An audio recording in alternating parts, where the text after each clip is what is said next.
agora é a onda da AI, então todo mundo acha que AI e a gente vai resolver tudo. Então vem pedidos para confecção, às vezes, de agente, de AI e tal, e que a gente vê que peraí, isso daí não é um agente, isso daí não é AI, isso é uma integração sistêmica, né? E junto com isso vem um outro enorme dilema de governança, que é o que eu centralizo, o que eu descentralizo. Essas são duas questões que angustiam 100% das empresas. É verdade. Como é que vocês saíram dessa sensibilização cultural que você está descrevendo, né? E de capacitar as pessoas minimamente para nivelar elas para a próxima fase? Como é que isso depois virou um roadmap? Como é que vocês trabalharam e como é que você vê a importância desse componente cultural, da transformação cultural e das pessoas como parte do estruturante? Era para mostrar para cada líder ali funcional que dava para levitar pedra, né? Que a AI tem que ser conectada com algo da estratégia de negócio. Mas eles têm que saber o quê? O AI não é só GPT, não é só Gemini.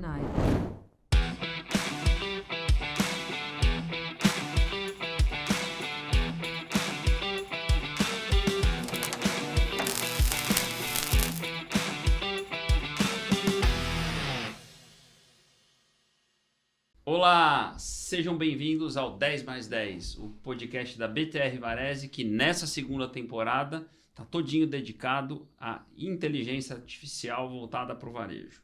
Queria agradecer demais a nossa audiência nessa segunda temporada, está bastante engajada, né, em todos os nossos canais, começando pelo YouTube, o nosso canal oficial, que a gente tem os episódios todos completos, e o nosso canal de cortes. Estamos também no Instagram, TikTok, Spotify. Então continuem por lá, curtindo os vídeos, seguindo a gente, que a gente agradece. Queria agradecer os nossos patrocinadores dessa segunda temporada, começando pelo Porto Bank, Salesforce e Cielo, que estão apoiando o 10 mais 10 nessa segunda temporada de IA.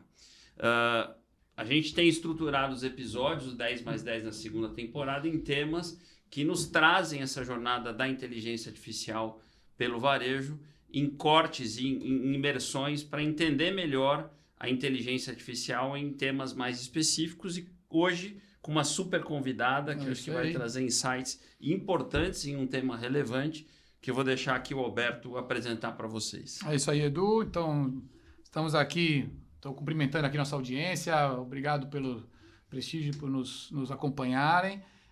Os nossos patrocinadores.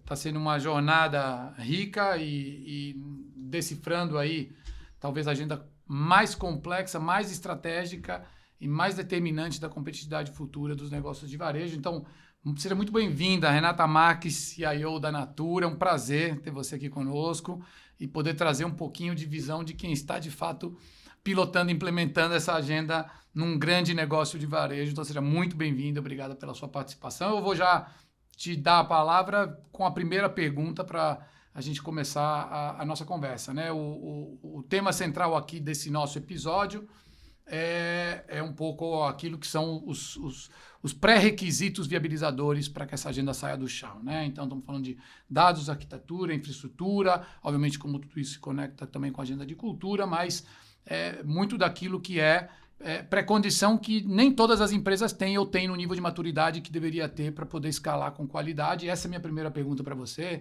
Renata. Na sua visão, quais são os requisitos mínimos que uma empresa tem que endereçar se ela quiser começar uma agenda de disseminação e aplicação de IA com qualidade e sustentabilidade?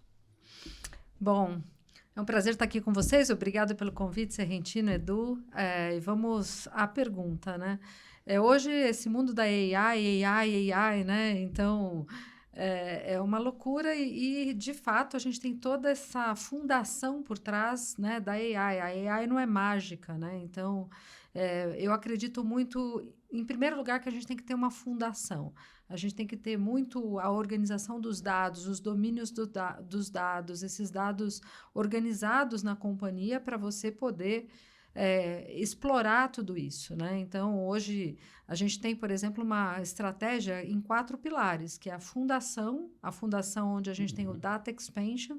Então, não adianta ter um monte de poças de dados, né? Você tem que ter o seu data lake ali para organizar esses dados com todos os domínios que você precisa.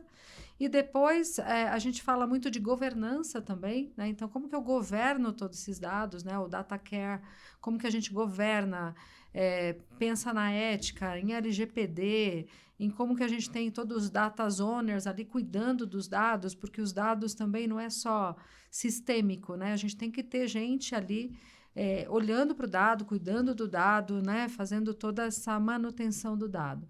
E depois a gente tem o que a gente chama, né, de Data for All, que é essa questão que envolve desde modelo operacional, né, hub, spoke, né, modelo federado, e até como a gente capacita as pontas, capacita o negócio para que o negócio possa também construir, né, suas informações, seus dashboards, construir seus modelos de dados, seus LLM, seus agentes, inclusive, de uma maneira federada, sem depender tanto de tecnologia, né? Porque hoje, cada vez mais, a área de tecnologia acaba sendo ali um advisor, né?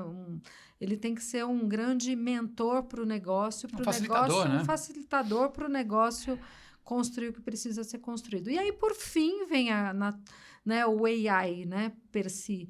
Então, quando eu falo muito de AI, eu falo que tem um iceberg, né? E como todo iceberg, 90% ali do iceberg, ninguém vê. É invisível. É invisível. O que você vê ali é a ponta do iceberg, que é o AI, né, a parte sexy da coisa, mas o que está embaixo ninguém vê.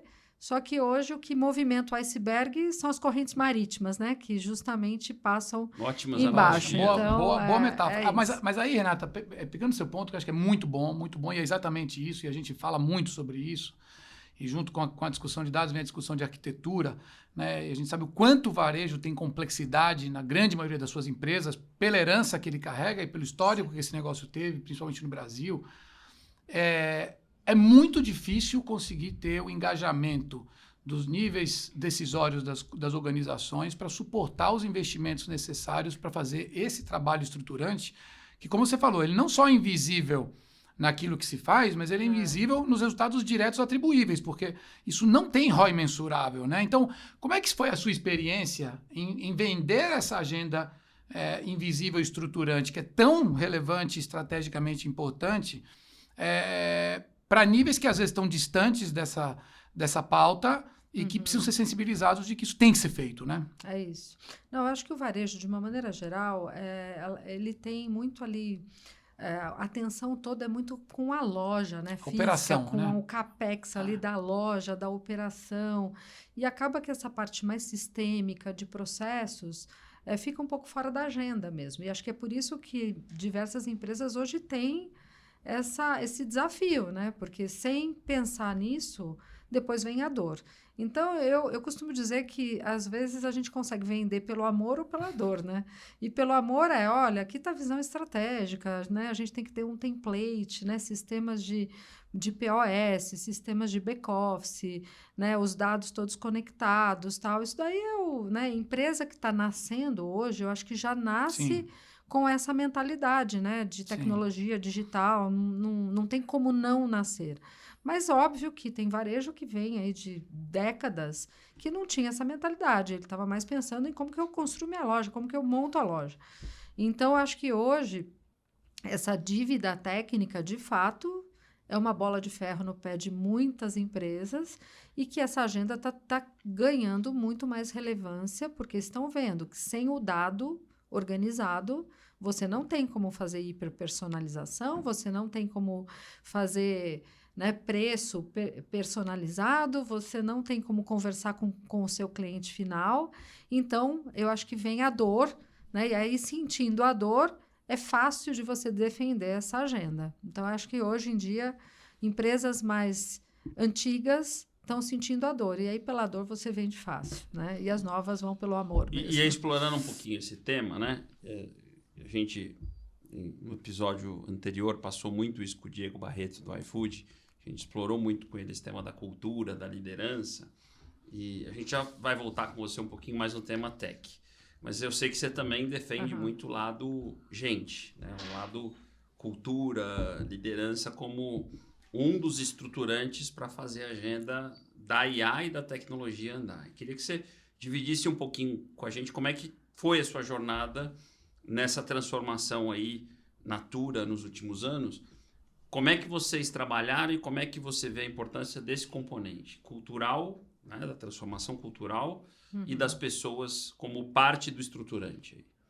Que tem estruturante dados, que você definiu bem, tem estruturante gente, né? Gente, eu acho que quando eu falo o que tira seu sono à noite, está muito mais... Porque tecnologia está disponível. Sim. Tecnologia está acessível e está disponível. Eu acho que hoje o componente, a peça mais complexa é o ser humano, porque a velocidade com que a tecnologia avança não é a mesma velocidade com que o ser humano se adapta. Em contrapartida, se adapta, que eu falo dentro das organizações, né? Porque em contrapartida, o consumidor ele está mais exigente. O consumidor ele quer, sim, ser tratado de forma individualizada, o consumidor quer ter competitividade em preço, ele quer que a marca traga propósito, ele quer tudo, né? Só que dentro das empresas, a gente ainda tem aquela coisa da barreira, né? A barreira, da resistência, né? Da resistência, aquela coisa eu falo, a curva da mudança, né? De change management. Tinha aquela curva, né? 16,5%, os early adopters, os laggards, né? Os retardatários e não sei o quê. Não tem mais tempo de ter essa curva. Ou as pessoas, né? Sim. Se embarcam nisso ou não. Então, falando de cultura, o que eu fiz na Natura para tentar minimamente trazer um pouco, hackear essa cultura, a cultura da criatividade, da curiosidade, da colaboração. O ano passado, a gente migrou toda a parte de workplace, né, de Microsoft para Google Workspace, e dentro do Google Workspace, com Gemini, com o Notebook LM, a gente democratizou a AI na companhia toda. E foi ferramenta disponível, boa para todo mundo. 100%. 100%. E 80% hoje dos colaboradores já são heavy user de AI. Perfeito. Então, e eles criam seus agentes, eles criam seus próprios apps, eles criam... Então, isso daí ajudou a trazer essa curiosidade. No começo, né, eu brinco que o pessoal jogava tomate, né? Tá maluca, trocar tudo. Eu falei, não tem a ver com a plataforma por si só, né? Porque a plataforma... As plataformas são tão boas, são super equiparáveis, mas o que acontece é que as pessoas têm dificuldade de mudar. E a hora que você troca o artefato, as pessoas têm que... desconfortável, né? É desconfortável, as pessoas têm que parar para estudar aquele novo artefato, né? Então, foi meio que uma tática para hackear ali a forma de operar. As palavras para hackear um pouco essa cultura. Para hackear a zona de conforto, porque assim, Microsoft Office, você também pode colaborar, você pode compartilhar documento, mas as pessoas estavam acostumadas, né, a uma interface que tem basicamente há quase 30 anos a mesma interface, as pessoas não mudam, não param para estudar o que dá para fazer com aquilo, né? Sim. E a hora que você troca, tal. Então, isso foi, acho que, uma mudança de patamar, porque daí as pessoas ficaram curiosas, né? Buscam entender. Outra coisa, eu acho que durante 2025, 30% do tempo do time de dados foi criando material de treinamento. A gente criou 6 masterclass. E dentro das do próprio time de dados. Do próprio time de dados. Para evangelizar o resto da organização. Toda a liderança e o restante da organização para entender o que tinha abaixo do iceberg. Olha, então, mostrando toda essa parte de conceito. Porque eu digo o seguinte, em todas as empresas deve ser igual, né? Dado e problema é pleonasmo, né? O time de dados, porque dados... Eu falo, gente, é pleonasmo, vamos resolver. Só que as pessoas precisam entender o porquê tem o problema. E o problema não vem só, sei lá, de uma área de engenharia de dados que não construiu direito, ou de uma área... É um problema corporativo, né? A gente precisa evangelizar o data owner, que ele tem que olhar para o dado, ele tem que cuidar daquilo, né? Ele tem que criar sua própria squad ali dentro do seu domínio para poder avançar, criar os seus LLMs, entender do assunto.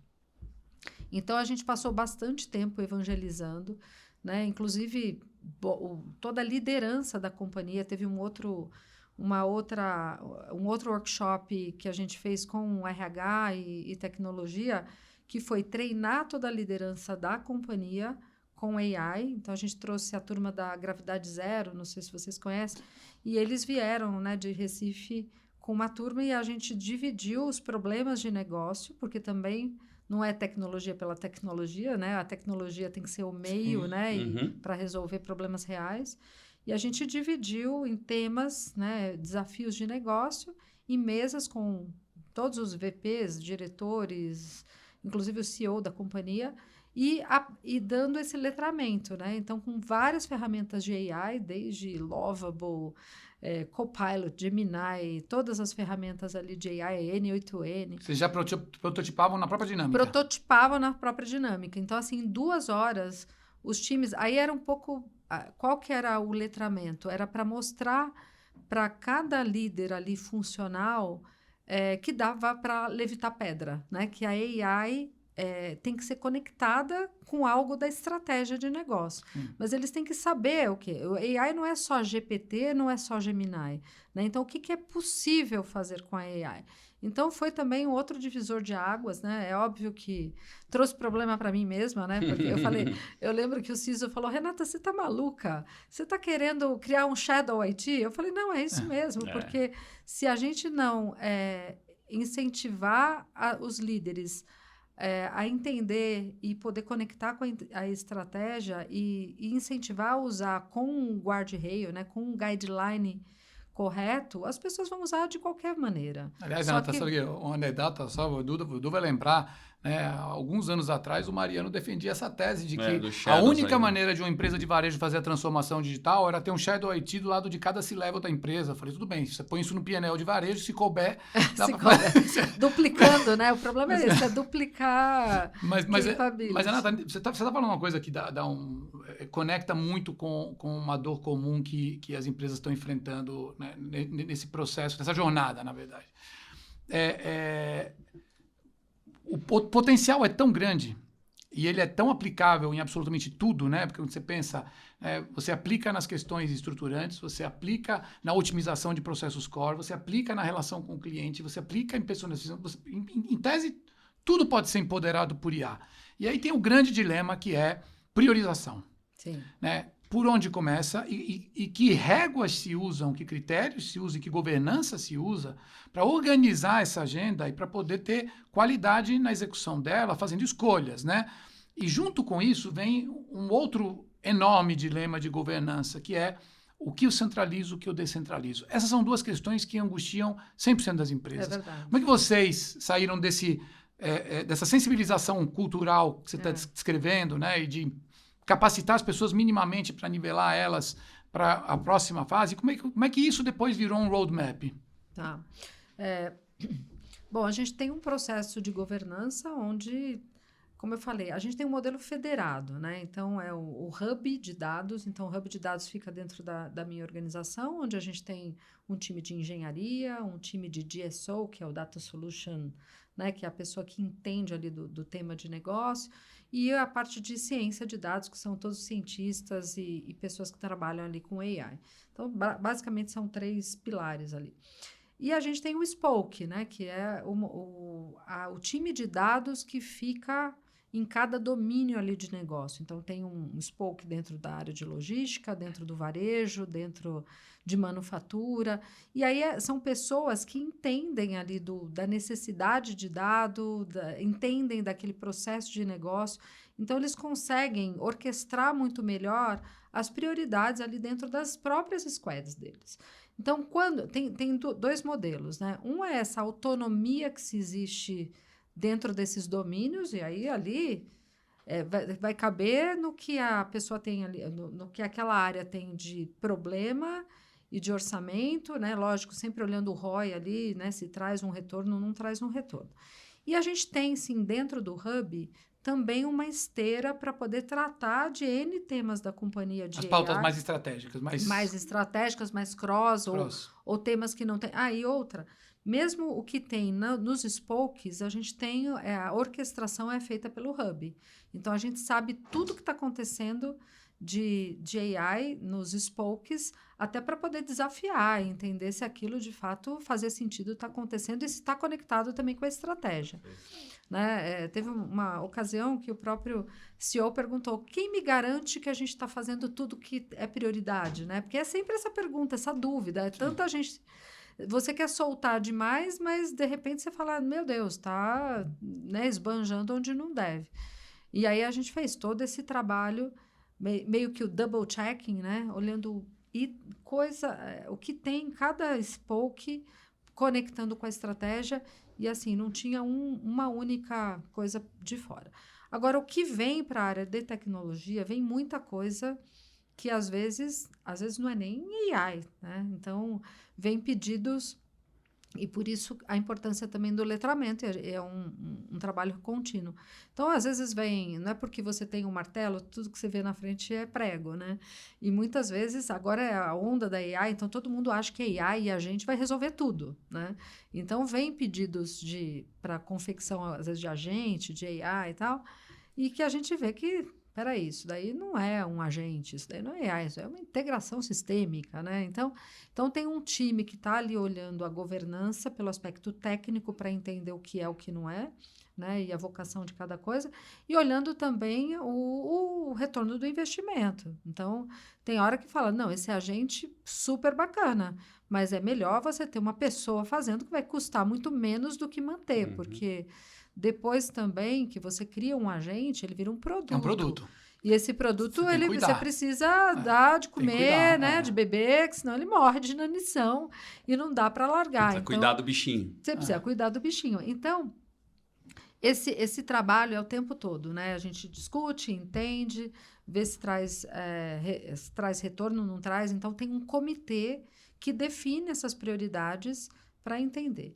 Agora, o que eu vejo ainda, tá, nas empresas, e também conversando com outros colegas, é que as empresas ainda estão muito na AI ali, produtividade, né? Eficiência, produtividade. Que é onde talvez o ROI fique mais fácil de enxergar. Fica mais fácil. Mas eu acho que tem uma oportunidade muito grande nessa parte mais de change game mesmo. Como é que você muda o jogo daquele negócio, às vezes até criando novos negócios através da AI. Na disrupção. Né? Na disrupção. Então, acho que esse é um tema que ainda exige maturidade. Que tem mais risco também, né? Tem mais risco. Mas existe mais maturidade de conectar a estratégia ou o ecossistema daquela empresa com AI olhando para isso. Porque o eficiência e produtividade, eu acho que a gente está no caminho certo. Nós vamos ter um episódio, inclusive, que a gente está curioso, que vai falar do AI Commerce, que é um pouco do que você está falando, né? Que é como é que serão as jornadas futuras a partir da AI, que é um pouco do que você está falando, que é menos óbvio o ROI, mas acho que pode ser mais disruptivo em termos de futuro. E pode mudar o modelo de negócio. Né? Hoje, se você coloca ali no GPT, né? Porque assim, será que hoje a gente entra num e-commerce para comprar? Só se você quer comprar aquele negócio, aquela marca. Sem dúvida. Mas se você não sabe comprar, você vai lá no GPT e coloca: eu preciso comprar um presente para minha prima de 40 anos que gosta de tal coisa. E o GPT já monta a vitrine. É isso. Né? Então... Ou no futuro, se um agente vai fazer isso por você, né? Enfim, como é que vai ser essa jornada? São eu e o Alberto, robôs, a nossa né? grande conversa aí intelectual tem sido como é que vai ser a jornada de compra do futuro. Isso. E a gente tem queimado neurônios por isso. E eu concordo com o teu ponto. E como é que isso vai impactar as plataformas que nos educaram a comprar digitalmente? Exato. E quem vai liderar, ambientes, orquestrar isso, né? Quem vão ser os players que vão estar à frente disso. Vamos trazer o nosso primeiro patrocinador para essa conversa? Acho que a gente tem as perguntas dos patrocinadores, mas... Falando um pouquinho deles, queria começar falando do Porto Bank. Quando a gente fala em transformação do varejo pela tecnologia, é impossível não falar de serviços financeiros, né? E o Porto Bank é o exemplo vivo dessa integração. Criado em 2022, o Porto Bank é a unidade financeira do Grupo Porto e nasceu com um propósito claro, que é usar a tecnologia para simplificar o dinheiro e transformar produtos financeiros em instrumentos de cuidado e planejamento. Hoje o Porto Bank opera com mais de 17 bilhões de reais em crédito e quase 4 milhões de clientes, conectando soluções que vão de cartões, né? O Porto Bank é um dos principais emissores para alta renda no Brasil, que vai até o consórcio. E hoje o Porto Bank está expandindo sua atuação para o mercado B2B, se aproximando cada vez mais do varejo de grandes parceiros. Então, trazendo aqui o nosso querido e parceiro Marcos Loução para a conversa. É isso aí. Trazer a primeira pergunta para a Renata. Um abraço aí grande aos nossos amigos do Porto Bank, Marcos Loução, CEO do Porto Bank. Renata, ele pergunta o seguinte: bom, primeiro ele faz uma conexão entre o negócio dele e o varejo, né? Que ele fala, bom, dentro de serviços financeiros, você tem que trabalhar com objetivos de latência zero, 100% de disponibilidade, isso tanto para processar pagamentos como para modelos de risco e tomada de decisão em tempo real. E a pergunta que ele joga para você é como é que você faz para equilibrar a agilidade para ter experimentação em escala e desenvolvimento rápido dos modelos, né, dos modelos de IA, com a rigidez e estabilidade que uma arquitetura crítica precisa ter para suportar a escala e os volumes que isso traz. Bom, experimento é experimento, né? Então, eu acho que é dividir muito bem, né, esse tema. Então, testar hipóteses com experimentos com uma massa de dados muito mais controlada e saber qual que é o gate para escalar, né? Porque muitas vezes você está ali fazendo experimentos e aí com esse frenesi, né, de que tem que ser tudo muito rápido, aí você quer escalar o experimento sem estar estruturado para escala. E aí é um desastre. Então, eu acho que durante o experimento também, primeiro ter o experimento para testar hipóteses. A hipótese se comprovou, vamos fazer um MVP, né, minimamente ali, para poder ter uma massa de dados e ter certeza que aquele é o caminho antes de investir, né, muito dinheiro ali naquela solução.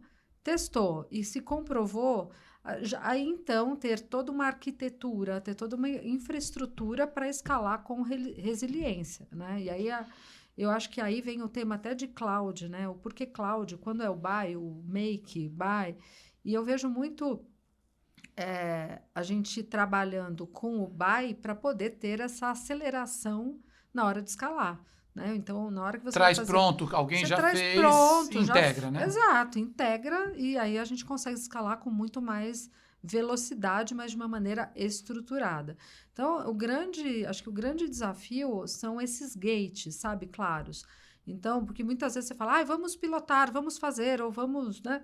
Só que o piloto vira definitivo, e quando o piloto vira definitivo, sem todos esses guardrails, né, muito bem estabelecidos, a gente tem incidente, a experiência, compromete a experiência do cliente. Então, ter isso muito claro desde o início, né? Toda essa jornada da experimentação, do MVP e de escalar. Perfeito. Vou fazer uma pergunta um pouquinho fora desse contexto, mas ainda dentro da AI, a gente tem explorado isso com os nossos convidados, que acho que é importante. Como é que você vê Brasil, empresas brasileiras nessa cena da inteligência artificial em dois aspectos, né? A gente vê Estados Unidos e China liderando muitas soluções estruturantes e o ecossistema, mas a gente vê a necessidade das empresas, as outras indústrias entrarem nisso. A gente vê a agenda das aplicações e a gente vê aplicações muito locais. Como é que você vê o ecossistema de IA no Brasil? Como é que você vê as empresas brasileiras? A Natura tem operações internacionais, né? Mas como é que você compara a agenda das empresas brasileiras versus as globais em termos de maturidade para IA? O que eu vejo, e aí volta o tema de cultura também. Hoje eu vejo mais, tudo bem, a infraestrutura, não tenha dúvida, né, das empresas americanas, mas quando eu vejo a resistência dos americanos é maior do que dos brasileiros. Eu acho que os brasileiros... O aspecto cultural. O brasileiro, ele é criativo, ele adota, por natureza, né? Ele adota coisa nova. A gente está acostumado com transformação e com... Absorve mudança muito rápido. Eu acho que nossa economia, né, já faz a gente tão... né? A gente não é ambidestro, a gente é polidestro, né? E aí, eu acho que isso é uma característica do brasileiro que nos coloca em vantagem frente a outras culturas. No aspecto da transformação cultural. Exato. É interessante. Eu acredito nisso. Agora, tem o tema também, né, de como a AI... Porque a AI, ela escala situações, né? Então, o grande desafio é como não escalar a desigualdade também, né? Porque a gente vive num país muito desigual. Eu sou otimista de carteirinha, então eu acho que a AI vem para ajudar, inclusive, a não escalar a desigualdade. Para democratizar algumas coisas. Para democratizar, né? Você vê, acho que tem algumas questões, né, que acaba isolando muito pessoas que não sabem ler e escrever, e de repente, né, você tem interfaces hoje com áudio, você tem AI que pode ser o copiloto ali das pessoas analfabetas, e aí você começa a fazer uma inclusão social de pessoas que não tinham essa inclusão. Então, eu olho muito por esse aspecto. Na Natura, a gente tem também a copiloto da líder, né? Então, assim, eu falo muito que a AI é inteligência ampliada, né? Então, falando de Brasil, como é que a gente amplia essa inteligência, né, das pessoas, da sociedade? A ideia de inteligência ampliada, de copilotar, acho que são dois conceitos importantes. Perfeito.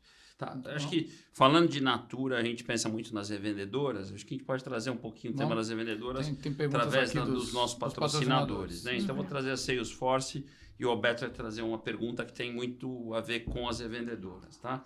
Porque a Salesforce é líder global em CRM com IA, né, capacitando organizações de todos os portes a se transformarem em empresas agênticas. Já a gente vai falar um pouquinho de agentes.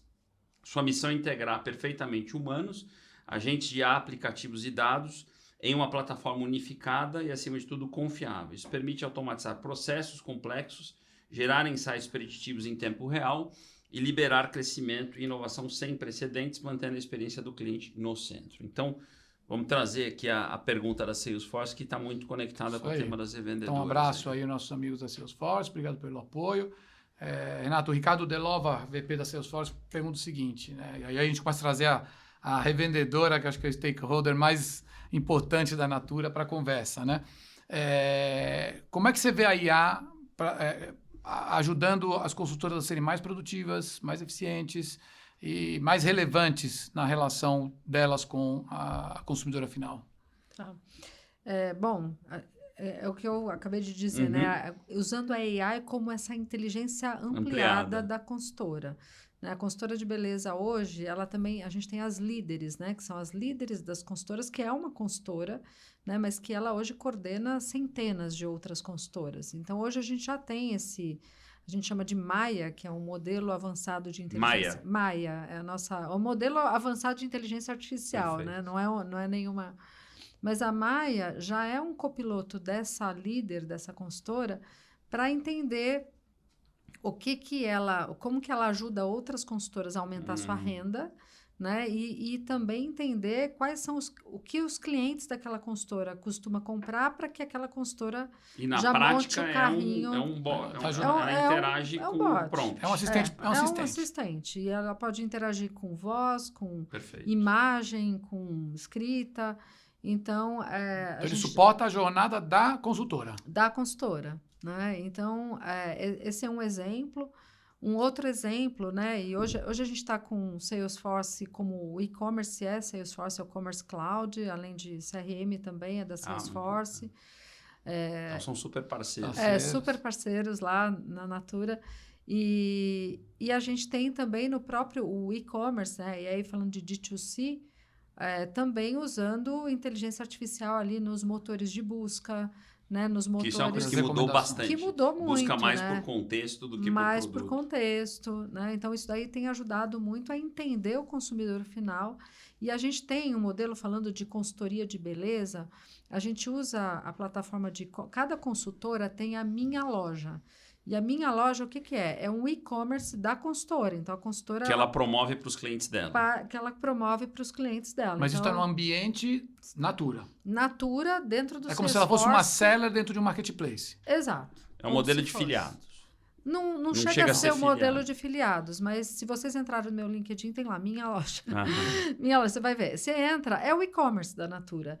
Só que tem o terminal ali da loja, identifica a consultora de beleza e ela ganha por isso. Então, ela acaba recebendo por gerar esse lead. O fulfillment pode ser da Natura ou o fulfillment é da consultora. Ela pode cadastrar o seu estoque também dentro da loja dela, e aí sim ela vira uma seller ali. Mas ela pode criar cupons de desconto, ela pode fazer... Ela tem todos os capabilities E ela de um usa muito as seller. redes sociais dela como um CAC mais barato do canal. Exato. Então, e ali tem muita AI também. Outra coisa que eu gosto de mencionar é AI falando de crédito, né, para as consultoras. Então, você falou da Porto Bank. Hoje a Natura tem o Emana Pay, né, que é o banco da Natura. E ali toda a parte de algoritmos para poder definir crédito... Que é crítico para a venda direta. Crédito para as consultoras. Para as consultoras, é tudo com AI, né? Então, eu falo, AI transformando algoritmo em confiança, né? Porque a gente tem que também... hoje, os algoritmos que a gente tem dentro da Natura é muito mais acurado do que muitos outros birôs ali de mercado, porque a quantidade, né? Hoje a gente tem 3 milhões e 100 mil consultoras, então a gente consegue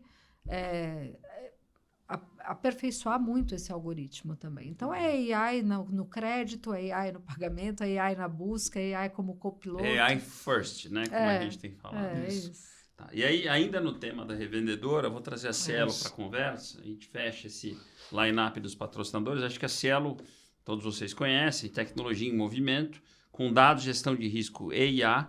A Cielo implementa soluções tecnológicas exponenciais que impulsionam as vendas e performance no varejo. Na Cielo, a inteligência artificial é um motor invisível que transforma a tecnologia em estratégia. Ela antecipa a falha nas maquininhas, direciona transações com inteligência e transforma dados em decisões que modam o futuro dos pagamentos. Mais do que uma promessa, a IA é o pensamento de futuro que orienta cada movimento da companhia em um setor guiado por velocidade, segurança, soluções customizadas. E a gente tem uma pergunta, então, da Cielo para a Renata, que também está relacionada ainda à jornada da revendedora. É isso aí. Né? Então, um abraço aí aos nossos amigos da Cielo. Obrigado pelo apoio. Renata, o Carlos Alves, que é VP de Tecnologia e Negócios da Cielo, ele conecta agora, ainda na relação com a consultora, a experiência da consultora. E aí ele puxa um pouco de algumas das coisas que você estava falando. Ele fala da busca inteligente por IA, ele fala do autoatendimento por voz, né, interface por voz. Ele fala como é que vocês desenham e planejam a implantação disso para que seja intuitivo e acessível, mas ao mesmo tempo escalável. Eu acho que esse ponto aqui é muito crítico, né? No varejo é sempre muito complexo fazer coisas que escalem com qualidade, né? Porque pela dispersão operacional inerente aos negócios de varejo. Então, muitas coisas funcionam muito bem no varejo em simulação ou em testes em pequena escala e depois quando vai para escala ampliada se perdem na execução, né? Então, acho que uma boa provocação do Carlos aqui. Você estava falando muito de empoderar, né, e apoiar e suportar a consultora para ela ter, né, mais qualidade, mais produtividade, mais acesso a crédito, mais informação, mais personalização, mais dado, mais informação, tudo isso. Mas como é que vocês priorizam e como é que vocês executam para que isso possa escalar nessa dimensão que você falou, de milhões, né? Bom, a gente tem a jornada, né? Então, tem todo um desenho de jornada da consultora, né? E tem a jornada da consultora, tem a jornada do consumidor final. E a gente tem times multifuncionais, né, que trabalham nessa priorização. Então, dentro da jornada, imagina a quantidade de necessidades nesse mundo onde, né, o céu é o limite, né? Uma série de infinitos possíveis, né? Então, como é que a gente trata isso no dia a dia? Primeiro priorizando, entendendo o que traz mais valor. Então, é sempre essa discussão do que traz valor de fato, né, e que pode impactar ou o consumidor final, né, a experiência do consumidor, ou impactar a experiência da consultora, ou aumentar a renda. A gente olha muito para a renda da consultora, porque a consultora é uma empreendedora ali, então olhando, se a gente mudar isso também muda, né, aumenta a renda da consultora e tal. Então, tem uma série de indicadores para poder balizar o que a gente vai priorizar dentro daquele quarter, né? Então, são os quarterly reviews ali para poder priorizar e entregar. E escalar, novamente, acho que tem muito a ver com esse chassi, né? A gente tá num movimento de deixar os chassis mais homogêneos, né? Então, durante muito tempo, esse chassi era muito fragmentado. Então, na hora de escalar é complexo, porque Se você tem muitos RPs, se você tem muitos Sim. sistemas de varejo, tudo fica complexo. Hoje, a hora que a gente olha para o nosso sistema de varejo, ele está numa plataforma única, né? Então, isso facilita muito qualquer coisa que a gente vai fazer, né? Fazendo a mesma analogia da AI de dados, quando a gente fala de back-office, né? E POS, né? O front de loja e tal, é a mesma coisa, né? O back-office, se é muito fragmentado, não adianta trazer inovação ali para frente de loja e tal, porque Não escala. não escala, porque a integração é diferente. Depois isso Então, hoje, no Brasil, a gente já está com isso harmonizado, o que facilita essa escala com mais velocidade. Na Hispana, a gente ainda tem esse desafio, né? A gente ainda tem diferentes soluções, mas a gente está nessa jornada de harmonização pensando nessa estratégia, porque para poder escalar, não é só entender onde é mais barato o que cabe no bolso de cada pedacinho ali dentro da organização, né? Porque às vezes a economia sai cara, né? Às vezes você quer, não, aqui eu vou uma solução para esse mercado, outra solução para esse outro, a outra. Aí a hora que você cria todas as cores e os sabores, aí quando você tem uma solução, uma inovação, você não consegue escalar porque ela não pluga, né? Sim. O adaptador é diferente em cada lugar, né? Então, eu acho que essa é uma direção ali muito clara de como que a gente simplifica. Acho que a palavra é essa, né? Dentro de tecnologia, é a simplificação desse landscape que fica embaixo, ajuda a gente a inovar mais.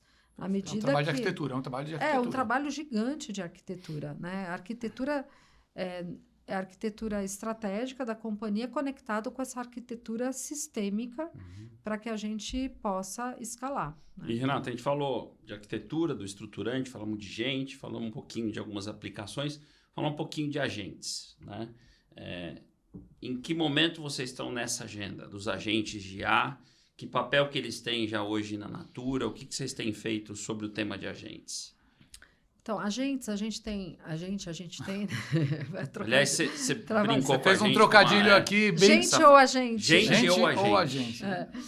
Não, a gente, como eu comentei antes, né, a gente tem a democratização da AI ali para o dia a dia, né? Então, hoje, com o Google, cada colaborador pode criar o seu agente especialista. Com o seu tool, com o seu tool, suas ferramentas. Na sua máquina, ele cria o seu agente, né? Pode criar o seu agente financeiro. Eu vou fazer uma apresentação... Para o seu escopo de trabalho ali. Para o seu escopo de trabalho. Sei lá, a área financeira vai fazer uma apresentação para os investidores. Ele pode criar um agente especialista financeiro para criticar a apresentação, para fazer perguntas, para simular perguntas dos investidores. Deixa eu fazer um parênteses rápido. Isso dentro das ferramentas Google que vocês estão usando, a governança fica travadinha. Isso fica. Tá? Você não tem ali um zoológico de agentes criado. Não, tá. cada um tem o seu... Tá. O seu agente ali tem a liberdade de criar os seus agentes. Daí, nesse caso, é muito individual, mas com governança. Com governança. Né? Não está no oceano aberto, Isso. o dado está lá dentro. Os agentes não se pegam, né? Não se pegam. Né? E aí a gente tem os agentes que a gente cria já como produto mesmo. Produto digital. Produto digital. Né? Então, tem o agente Maia, mas a gente tem também o orquestrador dos agentes. A gente também tem Tem uma arquitetura do tema agentes. Uma arquitetura para conectar esses agentes. Porque a gente pode... Assim, hoje, esse tema de agentes, né? A gente cada vez mais tem as plataformas com os agentes embedados, né? Então, os agentes... A SAP, né, tem ali o agente próprio, né, do SAP. A Salesforce tem vários tem agentes, sim. o Agentforce. Então, cada um tem o seu agente já embedado e isso vai ser cada vez mais natural, né? Depois, a gente tem os agentes que são build, que a gente constrói dentro da companhia com a área de engenharia. Então, quando eu falei do GEMS ali, é o agente que cada usuário tem do seu Google dentro da plataforma. São agentes mais táticos. Mais táticos ali, que você tem liberdade e autonomia para criar. Quando você vai para o build, a gente constrói esses agentes. Então, a gente tem agentes de atendimento, por exemplo, que hoje já retém mais de 80% das chamadas através desses agentes construídos dentro de casa, com N soluções, de AWS, Databricks, Google, assim, muitas soluções. A gente sempre pega o melhor de cada um. E aí tem toda essa governança também. E tem o terceiro fator, que eu falo que é o shadow de agentes, né? Que é o bring your own AI, né? Cada um vai trazer o seu, vai construir o seu. E aí o que a gente tem que cuidar é dessa governança para que isso não infrinja a reputação da empresa, para que não vaze Tem os dados. guardrails, né? Todos os guardrails, porque, assim, a gente não tem como controlar o incontrolável também. Pessoas, por isso que é importante também esse letramento e essa conscientização. Mas aí a gente tem esse arcabouço, né, de agente. Tem agente para o jurídico, tem agente para RH, tem agente... Então, a gente tem muitos agentes ali dentro da organização e esse orquestrador de agentes para medir desde consumo, né, o que você está consumindo ali de tokens, né? A gente tem... quem que está usando, quem que está alimentando esses produtos, porque... Que é um tema, para quem não sabe, relevante. Sim, se você não cuidar, o que você a conta de cloud explode. Cloud token. Né? Então, assim, tudo isso a gente tem um painel ali, um cockpit que a gente está olhando eu falo que é o nosso cartório, né?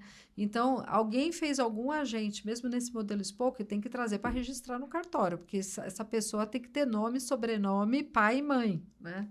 Porque senão pode, assim, se não tiver, pode morrer de inanição e vai estar ali. Então, é um processo contínuo de governança que não tem como você... Agora, né? Perfeito. Renata, nesse ponto que você está tocando, entra um outro grande dilema, que é um grande trade-off para as lideranças que têm que tomar as decisões sobre essa agenda, que é o que internalizar, construir, desenvolver e o que trazer pronto de fora, né? O varejo tem um apego muito grande a domínio proprietário das coisas que ele acredita que sejam diferenciais e estratégicas, né? Isso em escala, com tecnologia, no mundo de hoje não dá para fazer, né? Mas, ao mesmo tempo, né, o risco da comoditização é muito grande. Então, que régua vocês usam para esse tipo de decisão? Ou seja, o que vocês internalizam e cuidam e produtizam e depois desenvolvem, investem, e o que vocês vão buscar pronto ou já incorporam, integram? Tem a ver com estratégia. O que é build tem que estar conectado com Core. o core da estratégia. É alguma coisa que é inteligência pura da companhia. É muito diferencial daquele business. Você faz o build porque você não vai usar um commodity de mercado. Agora, é commodity? Para que eu vou construir?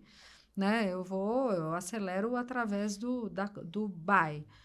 Agora, acho que a grande arte está em compor esses buys de uma maneira diferente, porque você também pode pegar algo que em tese é commodity e você combinando com outros componentes, Você você traz inovação. Estou dizendo que formas de comprar ou formas de buy podem gerar diferenciação. Podem gerar diferenciação, entendeu? Então, eu acho que é sempre uma arte, né? Olhar cada microserviço que tem disponível e na hora de desenhar, de novo, essa arquitetura dessa solução, de repente, Quem 10%. diria que a gente ia brincar de Lego depois de ficar adulto, exatamente, né? Lego. Mas aí, conectando isso com o que você falou antes, né, no tópico de arquitetura, sem um trabalho de simplificação, desmontagem dos sistemas e componentização em microserviços, é muito difícil escalar uma orquestração de agentes e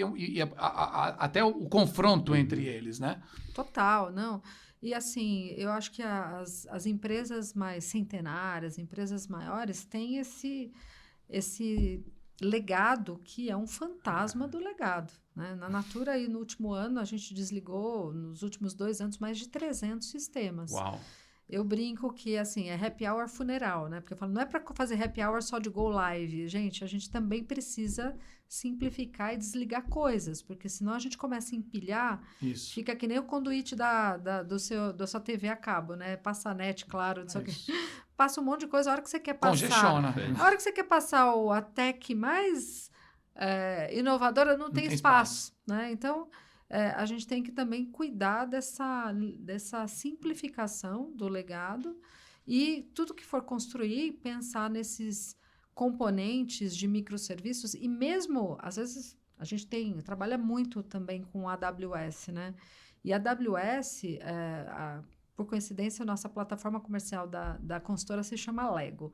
E são dezenas de microserviços, mas a gente está o tempo todo entendendo o roadmap da própria AWS e de outras nuvens também, Oracle também tem, a gente olhando esses microserviços dessas nuvens e falando, olha só, aqui foi ótimo enquanto durou. Às vezes tem microserviço que está ali há 1 ano e você já está falando, puxa, isso aqui precisa tem que ser desapego. OLX é nosso mantra também.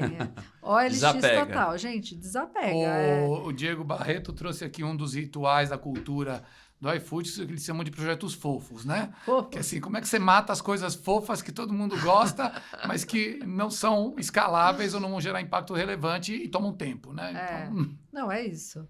Não, e OLX também desapego, porque às vezes tem sempre o pai da criança... que é muito sentado em cima ali. Não, fica, é uma cria, né? E a gente olha, então, eu acho que quando a gente também faz o buy, uma coisa que é super importante, né, falando de tecnologia, é estar lado a lado com o parceiro. Porque se a gente faz a opção pelo buy, também não é barato, custa caro. E a gente tem que beber desse roadmap do parceiro. A gente tem que entender qual que é a estratégia do parceiro, para onde o parceiro está evoluindo, para a gente evoluir junto. Né? Porque senão a gente compra... Super claro. A tecnologia evolui super rápido e o parceiro que está investindo bilhões, né, muitas vezes ali em tecnologia, mas a gente não está bebendo disso porque pensa, poxa, eu já implementei e está tudo bem. Não, gente, é que nem cortar unha, né? O negócio é super contínuo. Renata, a gente está agora na reta final da nossa conversa, mas tem uma última pergunta que a gente tem feito, que estou curioso para te ouvir. A gente conhece um pouco da tua trajetória aí brilhante, né, como profissional de tecnologia, e eu estou vendo que você tem livro publicado recente, e a gente já quer saber dele, mas como é que você, como profissional, tem lidado com esse mundo de transformação agora por IA, né, que eu acho que chacoalhou, quando a gente achava que a transformação digital da pandemia tinha sido um boost, né, no mundo tech, veio o IA e sacudiu ainda mais. Como é que você tem lidado com esse mundo que gera demanda por aprendizado, né? Que gera de um lado oportunidade, do outro um pouco de susto, né? Que você pode trazer de dica para quem está nos assistindo, nos ouvindo, como executiva, né? Como é que você tem olhado para isso? E depois, se você quiser falar do teu livro, seria muito bacana. Não, acho que como executivo, e não é só executivo de tecnologia, qualquer executivo, eu brinco que as pessoas têm que deixar de ser guru e ser guri, né? Tem que ir para o Gemba, tem que ir ali para aprender. Essa eu nunca tinha ouvido, é genial. Deixar de ser guru para ser guri. Né? Então, ir para o aprendizado, para o tanque de areia. Aliás, o Satya Nadella falava falava assim, ele assumiu uma empresa que sabia tudo e transformou numa empresa que aprende tudo. É um pouco isso. Aprende tudo, é isso. Porque eu acho que as organizações têm muito essa questão ainda de hierarquia, principalmente no Brasil. Né? Brasil, tudo é hierarquia. E eu vejo o modelo das organizações mudando para um modelo mais de competência. Né? A gente vai começar a se organizar mais por competência do que por hierarquia. E muitas vezes, nesse modelo de hierarquia, quem está ali, né, em níveis mais altos, tem aquele peso de eu tenho que saber tudo. Né? E, na verdade, com essa evolução, gente, eu aprendo muito mais com os estagiários do que com as pessoas. Né? Então, eu tenho café da manhã com os estagiários, eu falo com os trainees, a gente faz programas com filhos de consultora, com Escola 42. Então, assim, eu acho que é onde a gente aprende. Então, se a gente continuar querendo ser guru o tempo todo, a gente vai ficar para trás. Então, acho que o meu primeiro conselho é esse. Muito bacana. Bom. Esse é um dos melhores que eu vi. Exercício de humildade, né? Exercício de humildade, né? E todos os dias, eu acho que assim, a gente tem que ter isso de forma bem consciente, se planejar para aprender algo todos os dias, né? Então, assim, eu chego no final do dia e falo, puxa, o que eu aprendi hoje? Às vezes eu aprendi numa conversa com alguém, porque é a história da velocidade. A tecnologia está muito rápida, o ser humano ainda tá se pegando ali no ego, no status, no poder, né? E a gente tem que ser mais humilde. Perfeito. Então, é isso. E abrir a curiosidade, né? Quando a gente é curioso para aprender, não é o sabe tudo, a gente aprende muito Muito mais. Bom, E o que você Fala do aprontou livro. de bom no seu livro? Fala do Que a seu gente O que, livro que eu aí, aprendi? Aprontei. Não, e aqui E a eu gente trouxe está ansioso para ganhar um É. presente. autografado. Vai ganhar o Deixa eu seu ver. aqui Esse daqui é do também. Serrentino. Pronto, obrigado. E o Eduardo. Edu, Muito bom. obrigada. E esse é o seu, tá? Ah, Esse é o 10 mais 10 primeira temporada, todinho publicado nesse livro. que Né? demais. Também já está autografado, dedicado. Obrigada, você. gente. Quem Não, é disse que isso. não é para mim? Que isso aqui também é troca, né? A gente está Claro, fazendo é troca. É um livro que eu comecei a escrever há quase 2 anos já. E, na verdade, foi num acidente. Eu quebrei o pé, estava com a família esquiando na França e acabei quebrando o pé e todo mundo querendo Ficou voltar. ociosa, você ficou ociosa. E aí eles falaram, Renata, vamos voltar, você está com o pé quebrado. Não, gente, eu preciso tirar um projeto do papel, na verdade, pôr no papel, né? E eu vou tirar esse projeto e começar a escrever. Então, foi mais o clique que eu dei para começar a escrever, mas é muito sobre dividir, é um livro mais inspiracional, mais mentoria, contando um pouco de tudo que eu passei na minha jornada, né? Foram muitos anos aí nessa área de tecnologia, mulher na liderança também, que é difícil ter mulher na Sem liderança dúvida. em tecnologia. Então, é contando um pouco sobre os nãos, né, que a gente enfrenta na carreira e como transformar esses nãos em alavancas, né, e não na síndrome da impostora, né, mas é um livro Então, não quem só para disse mulheres. que não é para mim. É isso aí. Renata É Marques. isso. Lançado no final de 2025. Exatamente. Foi lançado bom. em novembro de 25. Então, Renata, um super obrigado, foi incrível. Queria deixar alguns recados e já passo a palavra para você também fazer o seu agradecimento à nossa audiência. Queria de novo agradecer a audiência de quem nos acompanhou até aqui, reforçar que vocês estejam conosco nas nossas redes, nossos canais oficiais, no YouTube, o canal de cortes. Assistam os outros episódios que estão incríveis e teremos muito mais ainda na segunda temporada, o 10 mais 10, especial IA no varejo, né, Isso Alberto? aí, é uma jornada que está ainda no começo, No começo. muita riqueza para frente. Renata, muito obrigado. Obrigada a vocês pelo convite, foi um prazer. Muito Aí é AI, né? A inteligência é IA, né? Isso. Vamos para o Brasil, vamos Isso para o aí. português. Muito bom. Obrigado, gente. Obrigada, Até gente. mais.